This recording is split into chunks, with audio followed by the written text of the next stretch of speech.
Malalaman nyo rin na totoo. Siguro sa pag-iimbesti niya, may lalabas na totoo dyan. Wala kami kinalaman lahat dyan. Kapareho, uulitin ko, sinasabi ko, lahat ng grupo namin, mga disenteng tao yan.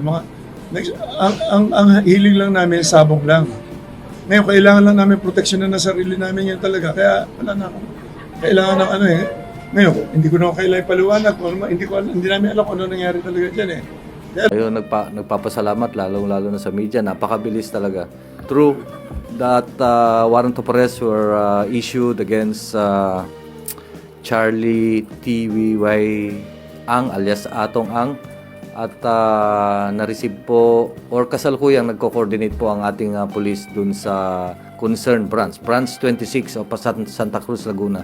And we have some of the personalities subject of that warrant of arrest are actually in custody sa Philippine National Police kasi restrictive custody sila doon.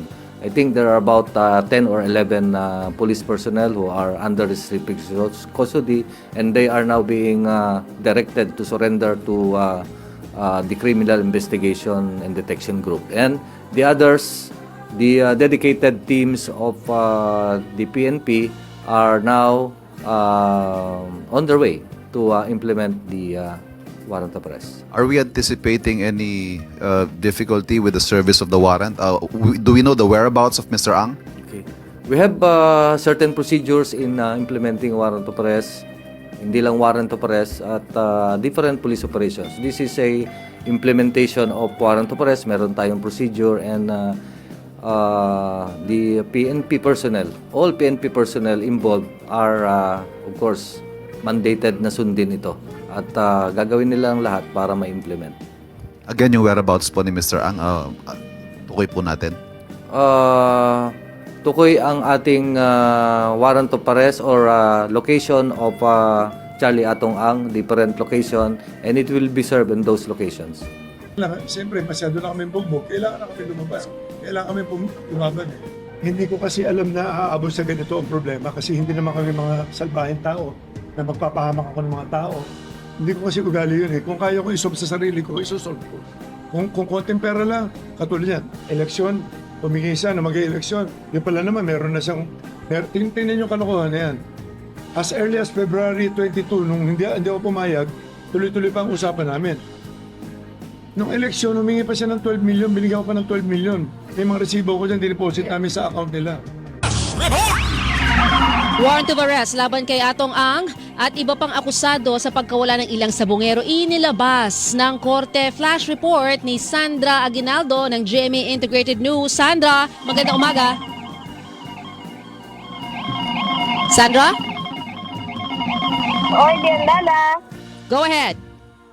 Yes, naglabas na nga ng warrant of arrest laban kay Atong Ang at iba pang akusado sa missing sabongeros case ang Branch 26 ng Santa Cruz, Laguna Regional Trial Court. Kaugnay ito sa kasong kidnapping with homicide na isinampa ng Department of Justice bago nitong nagdaang Pasko. Nakasaad din po sa nasaring warrant of arrest na walang bail na inirekomenda para sa kanya. Ibig sabihin, non-bailable po ang kaso na ito. Ayon sa DOJ,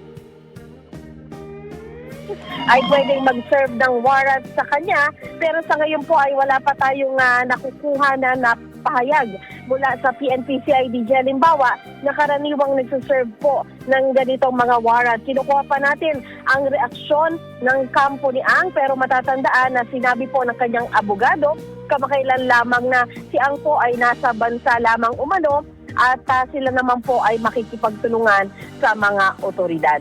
Yan muna po ang pinakahuling ulat. Sandra Aguinaldo ng GMA Integrated News. Nag-ulat sa DZWB, dapat totoo. Super Radio Flash Report! Ito ang Super Balita sa Tanghali Nationwide! Pasadahan mo muna natin ang flash report mula kay Steve Raz. DZMM Radio Patrol Flash Reports! Naglabas na ng arrest warrant ang Santa Cruz Regional Trial Court Branch 26 laban sa negosyanteng si Atong Ang at iba pa kaugnay ng mga nawawalang sabongero. Base sa kopya ng warrant of arrest na pirmado ni Presiding Judge Mary Jean Kahandabong, Pinaparesto si Ang at iba pang kapwa-akusado sa kasong kidnapping with homicide na non-bailable o walang piyansa. Bukod sa Laguna, may kaso rin si Ang sa korte sa Batangas.